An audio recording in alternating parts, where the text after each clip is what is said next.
Comment devenir demand planner? C'est l'un des métiers les plus stratégiques en supply chain et je vais vous dévoiler ses secrets pour l'avoir pratiqué, animé et formé pendant 15 ans. C'est aussi un métier qu'on appelle responsable prévision et stock dans certaines entreprises françaises et francophones.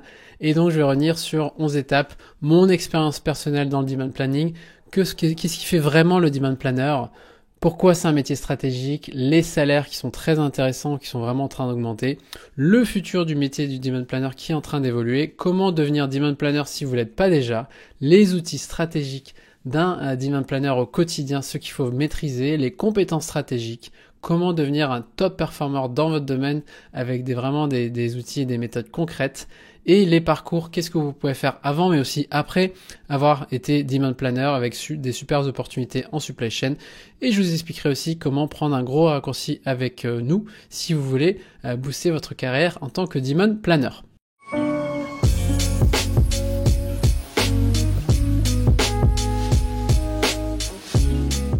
Donc concrètement, mon expérience a énormément tourné autour du demand planning. J'ai été à la fois chef de projet où mon métier c'était d'automatiser les métiers, de les simplifier, de les améliorer, ceux du demand planning.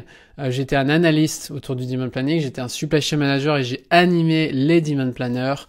J'étais demand planning manager, j'étais aussi directeur, j'étais aussi consultant en supply chain et la plupart de mes missions étaient autour du demand planning, de la gestion de stock, de la prévision. Et aussi, depuis des années maintenant, je suis un instructeur et fondateur de l'école de formation ABC Supply Chain qui forme énormément de demand planners autour du monde, en francophone, en anglophone, dans des très petites entreprises et des très grandes entreprises. Et donc, je suis ravi de vous partager le savoir-faire de ce métier qui est en train vraiment de devenir de plus en plus stratégique, populaire et qui a beaucoup évolué ces dernières années. Et donc, concrètement, il fait quoi le demand planner ? Eh bien, dans une supply chain, il y a 3 flux. Il y a le flux physique de transport de marchandises, la distribution de marchandises. Vous avez le flux d'informations, quoi, où, comment, combien. C'est vraiment toute la planification, l'intelligence de la donnée qui va vraiment faire bouger le flux physique. Et vous avez le flux financier, le flux d'argent. Et ce qui est important, c'est que le demand planner, il est vraiment au milieu dans le flux d'informations. C'est lui qui va coordonner d'une certaine façon l'ensemble de la supply chain dans le périmètre qui lui est défini. Et donc c'est pour ça qu'il est stratégique parce qu'il est au milieu de tout et il va coordonner l'ensemble de la supply chain, en tout cas une bonne partie en fonction de son périmètre. Moi j'avais des demand planners qui allaient de la partie vraiment sourcing achat avec les acheteurs jusqu'à la distribution. Et donc je recommande en tout cas un demand planning le plus vertical possible pour qu'ils aient une connaissance globale de l'ensemble de la supply chain. Et donc il est très stratégique et il a de très bons salaires. Donc j'avais déjà fait une vidéo sur les salaires, je voulais revenir sur le demand planning. Vous avez des métiers en dessous qui sont le coordinateur et l'analyste. Ce sont des très bons métiers pour accéder au métier de demand planner. Et dans les petites entreprises, généralement, vous avez un demand planner qui fait un peu tout et qui fait de la prévision, de la gestion de stock, du planning, et qui est animé par le supply chain manager. Vous avez déjà des salaires très confortables. On parle de 8 à 15 ans d'expérience totale dans votre carrière, pas seulement en demand planning. Des villes de taille moyenne, entreprises moyennes, et vous avez le détail par pays. On a donné quelques pays francophones. Vous avez ensuite le demand planning dans les grosses entreprises. J'ai travaillé notamment chez Decathlon, chez Coty. Bien là, généralement on va diviser d'un côté le planning à gauche, donc coordinateur, planificateur, et donc c'est vraiment de la planification par rapport à... En fait, généralement les planificateurs vont récupérer les prévisions et vont ensuite les éclater sur la production, la distribution, le transport pour que ça fonctionne. Et de là, vous avez vraiment ceux qui vont analyser la donnée. Vous avez vraiment une expertise très, très stratégique qui est autour de la gestion de stock. Et j'étais moi un expert, pas seulement sur un entrepôt, mais sur 2000 magasins et 60 entrepôts notamment chez Decathlon. Et vous avez le demand planner qui va aussi souvent faire la gestion de stock, ça dépend des entreprises.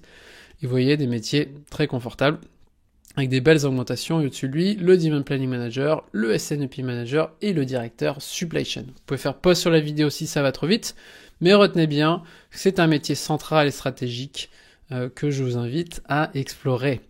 Donc le futur, déjà il a beaucoup changé ce métier. Déjà il n'existait pas avant, demand planner on ne le disait pas trop en France, maintenant ça commence à devenir assez populaire. Et voilà, j'ai organisé une conférence sur le futur des métiers du demand planning notamment. Et ce que je peux vous dire, c'est que c'était à Paris avec nos membres, c'est que les machines vont pas remplacer tous nos jobs, rassurez-vous. Par contre, on aura moins de tâches court terme. Le planning pour moi sera de plus en plus automatisé, comme Amazon aujourd'hui. Vous aurez de plus en plus de modèles qui vont notamment générer des prévisions pour vous. Vous passerez moins de temps à manipuler les données, mais plus de temps à faciliter la coopération, l'alignement entre les départements pour nourrir aussi la machine. Et donc pour moi, le futur du métier du Demand Planner, c'est un mini Supply Chain Manager, un mini SNOP Manager du périmètre qui l'anime. Voilà, chez Decathlon, on avait un responsable un Demand Planner pour les chaussures de course à pied ou pour les raquettes de tennis. C'était un peu comme si c'était son entreprise. Donc c'est comme ça que je vois, en tout cas, je voyais mes équipes, c'est comme ça que je les animais pour leur donner un maximum de responsabilités et pour qu'ils soient vraiment les facilitateurs qui vont alimenter la machine de prévision et de gestion de stock pour pouvoir ensuite revoir et animer la performance. Ok, donc voilà pour le futur du Demand Planner qui est un facilitateur. Maintenant la question, c'est comment devenir un Demand Planner si vous ne l'êtes pas encore? C'est une très bonne question, c'est un métier très prisé aussi. Et donc pour moi, il y a 6 piliers que je recommande pour devenir Demand Planner. Vous avez d'avoir des expériences concrètes autour du métier, en tout cas des compétences du Demand Planner, même si vous ne l'êtes pas encore. À savoir mettre en place des bons outils et les bonnes méthodes, avoir les bonnes compétences techniques, les bonnes compétences interpersonnelles, être performant dans ce que vous faites et avoir certains diplômes ou certifications qui prouvent votre compétence sur certaines compétences stratégiques qui peuvent être rassurantes pour un employeur si vous n'avez jamais fait le métier. Et donc pour être un Demand Planner, les métiers d'entrée, c'est généralement vous allez être un coordinateur, un planificateur, un analyste, ou vous êtes déjà sur la partie gestion de stock. Moi, je recommande ces 4-là. Je reviendrai notamment sur l'analyse en supply chain, qui est aussi très populaire. Je vous expliquerai comment devenir analyste, notamment si vous venez de la logistique. C'est compliqué de devenir Demand Planner si vous venez de la logistique, et donc c'est important de vous former sur les compétences stratégiques. Je vais revenir dessus après. Mais aussi passer par des métiers comme le métier d'analyste ou expert en gestion de stock. Donc voilà pour les métiers d'entrée. Ensuite, les outils que vous devez maîtriser. Il y en a beaucoup des outils en Demand Planning, un peu trop d'ailleurs. Vous avez d'abord le classique, le ERP. Le ERP qui peut être pas toujours sympa, pas toujours ergonomique, comme ceux que vous voyez sous les écrans, les classiques, les gros, les petits. Voilà, il faut faire avec, ou alors sans. Ensuite, vous avez les logiciels de Demand Planning pour prévoir, gérer des stocks qui vont en gros se connecter pour extraire les données. Vous allez faire votre prévision par exemple, et puis vous allez ensuite, le logiciel va réimporter dans votre ERP, qui ne le fait pas à la place. Donc ça peut être très efficace. Le problème, c'est qu'il y en a un paquet des logiciels. Et donc c'est difficile pour moi de vous dire sur lequel vous devez vous former. Il y en a des milliers, j'ai même essayé à un moment de faire un comparateur moi-même, entre les très très gros comme SAP, Anaplan, et de même Amazon s'y est mis maintenant, et vous en avez des plus adaptés à certaines industries ou tailles d'entreprise. Voilà, je vais pas tous les citer, l'idée c'est pas de vous dire vous devez vous former sur celui-là. Pour moi, le message c'est surtout formez-vous sur les compétences profondes, et ensuite, une fois que vous êtes dans l'entreprise, formez-vous sur l'outil. Ne vous formez pas sur l'outil avant, parce que si vous changez d'entreprise ou l'entreprise change, vous allez perdre du temps et c'est dur de savoir lesquels vont être les plus populaires. Et même si vous faites du SAP est très différent en fonction de la version que vous avez. Donc compliqué de savoir à l'avance. C'est pour ça que je recommande plutôt les compétences profondes, et bien sûr que ces outils peuvent être très, très utiles une fois que vous êtes dans l'entreprise. Ensuite, vous avez la troisième solution, c'est certains vont utiliser Python, et maintenant on a une nouvelle tendance avec les agents intelligence artificielle qui vont en gros prévoir et coder à votre place.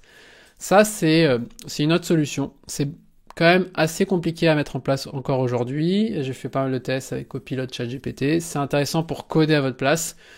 Si vous êtes intéressé par la data science, ça peut être intéressant, et ça va être de plus en plus facile avec l'intelligence artificielle, mais pour l'instant, c'est pas encore la majorité des entreprises que je connais aujourd'hui. Et ensuite, vous avez Excel. Excel, c'est 1,2 milliard d'utilisateurs. Et donc, je peux vous dire que 99,9% des entreprises ont Excel aujourd'hui. Donc, c'est très stratégique de maîtriser cet outil pour pouvoir consolider, nettoyer, automatiser, visualiser, analyser Et donc, vous pouvez extraire les données et très rapidement mettre en place un outil pour pouvoir améliorer votre demand planning. Moi, clairement, c'est ce que j'ai fait et vous pouvez apprendre à pratiquer, notamment comment faire une prévision, gérer des stocks sur Excel et gérer le demand planning sur Excel. Si vous n'avez pas un logiciel adapté, en tout cas, c'est un très bon outil aussi pour pratiquer, se former. Et moi, en tant que consultant, en tant qu'expert, j'attends pas de mettre à jour le RP avant de le faire. Je passe tout de suite au concret, j'apporte de la valeur tout de suite à mon entreprise. Je forme aussi mes équipes avec des exemples concrets. Et ensuite, j'ai le temps d'explorer si besoin. Et j'étais aussi chef de projet supply chain et consultant, où j'utilisais mes Excel pour améliorer mes ERP, mais ça c'est souvent des mois voire des années de projet. Donc c'est pour ça que je vous vraiment retenez ces différentes étapes. Donc les outils à maîtriser, il y en a beaucoup, mais concentrez-vous déjà sur Excel et ensuite explorez les autres dans votre entreprise. Maintenant les compétences stratégiques, il n'y en a pas tant que ça, mais il faut être très bon sur celles que j'ai mis en vert. Vous avez les compétences clés, les complémentaires et les optionnelles. Vous pouvez pas tout faire tout de suite, mais ces 4-là sont très importantes, à commencer par celle-là. Oui, celle-là. Savoir manipuler les données, notamment sur Excel, parce que c'est partout. Ensuite, vous avez l'analyse de données qui, généralement, vous êtes déjà, si vous êtes demand planner, vous êtes déjà bon sur ça. En tout cas, vous devez être bon pour analyser les données, parce qu'il y en a beaucoup. Et vraiment, les 2 compétences phares, c'est ensuite la gestion de stock et la prévision de la demande. Ok, ces 2-là, c'est vraiment le cœur du métier, du réacteur, du demand planner et de l'entreprise, et ils sont extrêmement stratégiques. Donc concentrez-vous sur celle-là d'abord. Ensuite, en complémentaire, le Sales and Operation Planning, c'est vraiment, je vous dis, le demand planner, c'est un mini SNOP manager. Sales and Operation Planning, c'est vraiment pour collaborer et aligner toute l'entreprise. Et vous avez aussi le data science, si vous êtes vraiment passionné, vous êtes un scientifique, un ingénieur scientifique avec l'intelligence artificielle, mais ça va être de plus en plus automatisé par l'intelligence artificielle elle-même. Donc il faut faire attention à pas apprendre 3 ans le Python, parce que maintenant on peut le faire quasiment instantanément avec ChatGPT ou Copilot. Et les outils attendaient d'être dans l'entreprise pour ça. Vous en avez d'autres, je vais pas les citer. Ils sont optionnels, mais ils sont vraiment pas indispensables par rapport au métier de demand planner. Je vous rappelle, beaucoup d'outils, donc ne vous formez pas sur tous ces outils-là, formez-vous sur les compétences profondes et intemporelles que vous pourrez utiliser les 10 prochaines années, 15 prochaines années, plutôt que vous former sur un logiciel un par un, qui eux aussi changent beaucoup. Ok, donc voilà, ensuite comment améliorer vos compétences techniques? Il faut savoir d'abord évaluer vos propres compétences, que vous êtes bon ou pas. On peut aussi vous aider pour ça, on vous dira comment à la fin. Prioriser les plus importants, je vous ai déjà donné une liste ici. Et ensuite, apprendre. Et comment on fait pour apprendre? Il faut pratiquer un maximum avec des exemples concrets. Je vous dirai aussi comment le faire à la fin si ça vous intéresse. Très bien. Ensuite, vous avez les compétences savoir-être. J'en ai déjà parlé dans d'autres vidéos. Voilà, je voulais simplement, surtout, elles sont toutes importantes. Les machines vont pas remplacer votre métier, mais concentrez-vous surtout sur la communication, la collaboration, l'esprit de synthèse. Ça s'apprend surtout, encore une fois, en pratiquant. Mais je voulais quand même les citer parce qu'elles sont de plus en plus importantes dans nos entreprises. Enfin, comment devenir un demand planner leader et top performer dans votre métier, ce qui va aussi vous ouvrir des portes sur des futurs métiers. Je voulais vraiment vous partager mon parcours personnel et vraiment ce que j'ai vécu. Moi, j'étais un manager et j'étais aussi un demand planner, et je peux vous dire que souvent vous allez classer dans 2 catégories. Est-ce que vous êtes un performeur? Est-ce que vous apportez de la performance? Est-ce que vous êtes un potentiel? Est-ce que vous êtes un futur expert ou leader dans votre entreprise? Et donc ça va vous mettre en 4 catégories que vous pouvez voir là. Et le but, c'est pas forcément d'être là. Moi, j'aime bien aussi ceux qui sont très fiables et stables et qui n'ont pas la vocation de devenir directeur ou le super expert du groupe. Vous pouvez être là d'abord, il faut être performant. Et ensuite, je vous expliquerai comment être un potentiel si vous avez plus d'ambition de ce côté-là. En tout cas, moi, c'est un peu mon parcours. Pour être un performeur, il faut avoir des résultats concrets. Il faut être bon dans ce que vous faites, il faut avoir des bons KPI et voire même les dépasser, notamment sur le service, la satisfaction client. Votre métier, c'est d'avoir les produits disponibles, avec un bon taux de service client, un bon taux de disponibilité, quel que soit votre métier, vers l'entrepôt, le magasin, l'usine, vers les composants, vers la production. Vous avez ensuite, il faut avoir le moins de stock possible utilisé avec une bonne rotation de stock et le moins de stock obsolète. Et il faut avoir des coûts les plus bas possibles. Et pour ça, généralement, avoir une bonne prévision fiable, forecast accuracy en anglais, ben vous allez allouer les bonnes ressources au bon moment et vous n'allez pas faire des transports express en avion, vous n'allez pas avoir un surcoût de stockage dans votre entrepôt ou des coûts de stock qui explosent de promotion ou de destruction. Donc voilà, vraiment, c'est avoir des résultats concrets. Moi, j'ai eu des résultats concrets pendant des années, ce qui m'a ouvert beaucoup de portes. Mais mon défi a toujours été de trouver l'équilibre entre un bon niveau de service, mais pas trop de stock pour avoir un bon profit. Ok, donc retenez bien, apprendre et optimiser en continu, ne cessez jamais d'apprendre. Et pour moi, ce qui a vraiment marché dans tous mes métiers, c'est d'arriver dans le métier, d'analyser et de mettre en place des outils qui simplifient la vie des gens, qui automatisent, qui donnent de la visibilité. Et je vous dirai à la fin, si vous voulez, je vous dirai comment, je vous partagerai mes outils et je vous dirai comment les créer vous-même pour vous aussi vous ouvrir beaucoup de portes. Et voilà. Et donc voilà, à la fin, si vous êtes déjà un top performer, c'est génial. Et pour devenir un leader, eh bien, il faut faciliter et briller. Il faut collaborer, il faut en gros l'outil que vous venez de créer, il faut le partager, il faut vraiment simplifier la vie des gens autour de vous, il faut coacher les gens et petit à petit, vous allez avoir plus d'impact, vous allez partager plus et vous allez devenir le coach, puis vous allez vous ouvrir des portes pour avoir plus de responsabilités. C'est ce qui s'est passé pour moi parce que j'ai jamais cessé d'apprendre aussi. J'ai bloqué du temps dans mon calendrier de 1 à 4 heures par semaine et ça c'est vraiment ce que je vous conseille de faire pour vraiment avoir cet effet cumulé. Ce que vous allez apprendre aujourd'hui, vous allez l'utiliser ces 10-15 prochaines années et vous allez devenir de plus en plus bon, avoir des plus grandes responsabilités, une meilleure attractivité et une plus grande liberté dans les métiers que vous pouvez faire. Donc ça c'était vraiment un petit résumé un peu rapide, mais sur comment devenir un top performer leader en demand planning. Et donc si vous êtes bon, vous aurez le choix de faire des métiers top après le demand planner en tant qu'expert, en tant que manager. Qu'est-ce que vous pouvez faire après le demand planner? Vous pouvez faire demand planning manager, que j'ai été, ou SNOP manager, que j'ai été aussi, et ensuite directeur, que j'ai été aussi. Donc ça c'est vraiment le parcours classique que vous pouvez continuer à faire. Vous pouvez aussi être un chef de projet en interne, chef de projet supply chain, et généralement c'est super d'avoir d'abord été demand planner et ensuite d'être le métier qui va améliorer les métiers du demand planning comme chef de projet interne ou en externe. C'est le même métier, c'est le métier de consultant qui est en interne le chef de projet supply chain, consultant. Donc si vous faites demand planner et ensuite être data analyst sera très pertinent, voire même data science ingénieur IA, qui est très en vogue. Il n'y en a pas beaucoup, mais ça peut être encore même mieux payé que les managers parce que c'est très puissant comme métier. Donc à la fin, les exemples de parcours pour terminer. Imaginez que vous êtes peut-être supply chain analyst aujourd'hui ou logistique coordinator, c'est 2 exemples classiques.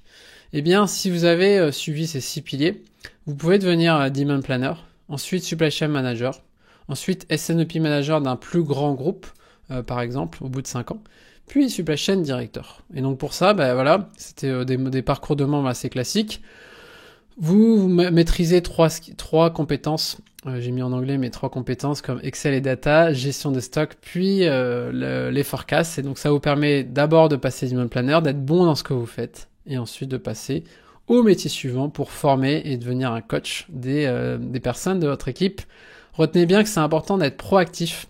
Si vous êtes passif par rapport à votre métier aujourd'hui et que vous attendez dans le même poste, il risque de pas se passer grand chose et donc je vous invite vraiment à vous prendre en main dans votre domaine d'expertise, dans votre formation, dans les outils, les méthodes que vous allez mettre en place pour vraiment passer peut-être de coordinateur analyste à expert en demand planner, voire même passer manager à directeur exécutif dans des grandes ou des petites entreprises. Donc ça c'est vraiment la recommandation, c'est d'essayer d'aller de l'avant, de se remettre en question.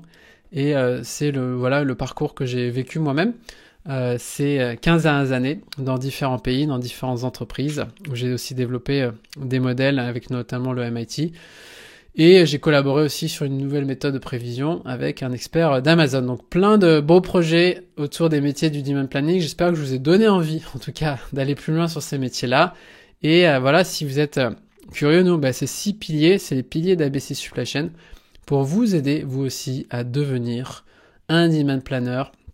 On en a formé des dizaines de milliers autour du monde, en francophone et en anglophone, dans des très petites et grandes entreprises. Et on vous aidera aussi à vous certifier sur les compétences les plus stratégiques pour vous aider vous aussi à devenir un demand planner reconnu ou à décrocher un job si vous n'avez pas encore ce job. Et le plus important pour moi et pour notre équipe, c'est d'apprendre en pratiquant. Vraiment avec des exemples concrets, je vous donnerai la boîte à outils des demand planners, les outils que j'ai mis en place et que je recommande d'utiliser au quotidien pour avoir des bons résultats, pour automatiser et pour aussi le partager autour de vous pour vraiment vous éclater dans ce que vous faites dans le métier de demand planner. Et donc si ça vous intéresse, j'ai un gros raccourci pour vous. On propose un pack de formation spécifique pour les demand planners avec un pack qui va s'adapter à la fois du junior jusqu'au senior. On pourra l'adapter avec vous, des expériences concrètes, des compétences stratégiques et intemporelles et toute la boîte à outils du demand planner que vous avez besoin avec le certificat officiel. Donc si ça vous intéresse, vous pouvez personnaliser votre pack avec nous. Vous pouvez le découvrir, je vous ai mis un lien sous la vidéo et je vous invite vraiment à prendre un appel avec nous. Comme ça, on vous expliquera exactement comment ça marche. On pourra mieux comprendre votre expérience, votre ambition et on pourra vraiment adapter ce programme, ce parcours pédagogique pour pouvoir vous aider, vous aussi, à devenir un expert et leader sur les métiers du demand planning.